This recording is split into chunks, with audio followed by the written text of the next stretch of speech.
আজি এটা নতুন ভিডিঅ'লৈ আপোনালোকক স্বাগতম। আজি আমি এইটো ভিডিঅ'ৰ জৰিয়তে আপোনালোকক জনাই দিম যে PM কিষাণৰ 19 নম্বৰ কিস্তিৰ টকা কেতিয়া লাভ কৰিব। PM কিষাণৰ 19 নম্বৰ কিস্তিৰ টকাটো আপোনালোকে ফেব্ৰুৱাৰী মাহৰ 24 তাৰিখে কৃষকসকলৰ একাউণ্টত সোমাই যাব।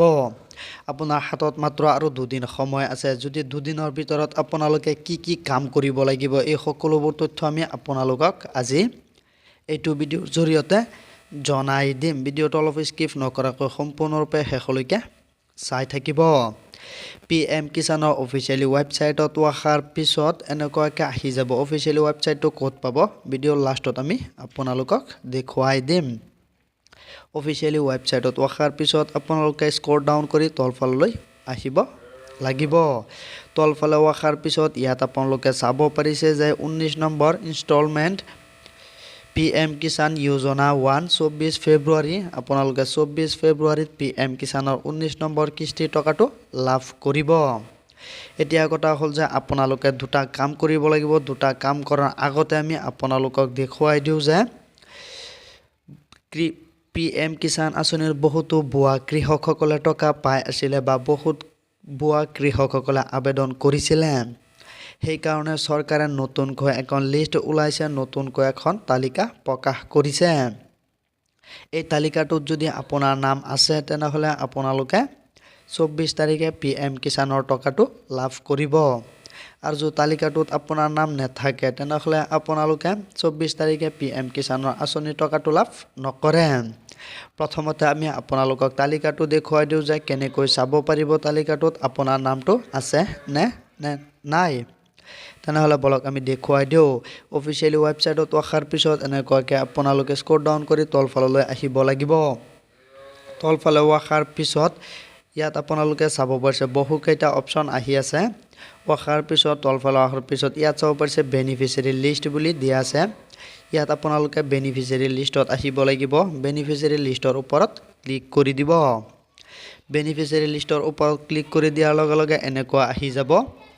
তলফাললৈ আহিব লাগিব। তলফালে অহাৰ পিছত ইয়াত চাব পাৰিছে ষ্টেট বুলি দিয়া আছে। ইয়াত চিলেক্টত আপোনালোকে ক্লিক কৰি দিব। চিলেক্টত ক্লিক কৰি দিয়াৰ পিছত ইয়াৰ পৰা আসামৰ ওপৰত ক্লিক কৰি দিব। আসামৰ ওপৰত ক্লিক কৰি দিয়াৰ পিছত ইয়াত চাব পাৰিছে যে ডিষ্ট্ৰিক্ট আহি গৈছে। চিলেক্টত ক্লিক কৰি দিব। চিলেক্টত ক্লিক কৰি দিয়াৰ লগে লগে ইয়াত বহুতো ডিষ্ট্ৰিক্ট আহি যাব। অসমৰ যিমানবোৰ ডিষ্ট্ৰিক্ট আছে সকলোবোৰ ডিষ্ট্ৰিক্টৰ নাম আহি যাব। ইয়াৰ পৰা আপোনাৰ কোনটো ডিষ্ট্ৰিক্ট হয় সেই ডিষ্ট্ৰিক্টৰ নামৰ ওপৰত ক্লিক কৰি দিব। ক্লিক কৰি দিয়াৰ পিছত ইয়াত চাব পাৰিছে সাব ডিষ্ট্ৰিক্ট। ইয়াত চিলেক্টত ক্লিক কৰি দিব। ক্লিক কৰি দিয়াৰ লগে লগে ইয়াত সাব ডিষ্ট্ৰিক্ট আহি যাব। ইয়াৰ পৰা আপোনাৰ কোনটো সাব ডিষ্ট্ৰিক্ট হয় ইয়াৰ পৰা সাব ডিষ্ট্ৰিক্টৰ ওপৰত ক্লিক কৰি দিব। ক্লিক কৰি দিয়াৰ পিছত ইয়াত চাব পাৰিছে যে ব্লক বুলি দিয়া আছে। ইয়াত ব্লক ইয়াত চিলেক্টত ক্লিক কৰি দিব। চিলেক্টত ক্লিক কৰি দিয়াৰ লগে লগে আপোনাৰ ব্লকৰ নামটো ইয়াত আহি যাব। ইয়াৰ পৰা আপোনাৰ ব্লকৰ নামৰ ওপৰত ক্লিক কৰি দিব। ব্লকৰ নামৰ ওপৰত ক্লিক কৰি দিয়াৰ লগে লগে ইয়াত চাব পাৰিছে ভিলেজ। ইয়াত আপোনাৰ গাঁৱৰ নামটো আহি যাব। ইয়াত আপোনালোকে চিলেক্টত ক্লিক কৰি দিব। চিলেক্টত ক্লিক কৰি দিয়াৰ লগে লগে ইয়াত আপোনাৰ গাঁৱৰ নামটো আহি যাব। ইয়াৰ পৰা আপোনাৰ গাঁৱৰ নামটি বাছি আপোনাৰ গাঁৱৰ নামৰ ওপৰত ক্লিক কৰি দিব। গাঁৱৰ নামৰ ওপৰত ক্লিক কৰি দিয়াৰ পিছত ইয়াত গ্ৰেড ৰিপৰ্ট ইয়াত আপোনালোকে ক্লিক কৰি দিব। ইয়াত আপোনালোকে ক্লিক কৰি দিয়াৰ লগে লগে আপোনালোকৰ সন্মুখত এখন নতুন লিষ্ট আহি যাব। ইয়াত চাব পাৰিছে লোডিং হৈ আছে। আপোনাৰ সন্মুখত এখন নতুন লিষ্ট আহি যাব। লিষ্টত যদি আপোনাৰ নামটো থাকে তেনেহ'লেহে আপোনালোকে 24 তাৰিখে PM কিষাণৰ 19 নম্বৰ কিস্তিৰ টকাটো লাভ কৰিব। আৰু যদি লিষ্টত আপোনাৰ নামটো নাথাকে তেনেহ'লে আপোনালোকে অভিযোগ কৰিব পাৰিব, কমপ্লেইন কৰিব পাৰিব যে আপোনাৰ নামটো কিয় অহা নাই লিষ্টত। লিষ্টটো অহাৰ লগে লগে ইয়াত আপোনালোকে চাব পাৰিছে লিষ্টটো আহি গৈছে। ইয়াত আপোনাৰ নামটো বিচাৰি ল'ব লিষ্টত। যদি ইয়াত আপোনাৰ নামটো থাকে তেনেহ'লে আপোনালোকে 24 তাৰিখে PM কিষাণ আঁচনিৰ টকাটো লাভ কৰিব। আৰু এতিয়া কথা হ'ল যে যদি আপোনালোকে কি দুটা কাম কৰিব লাগিব। প্ৰথম কামটো হৈছে আপোনালোকে KYC টো কৰিব লাগিব।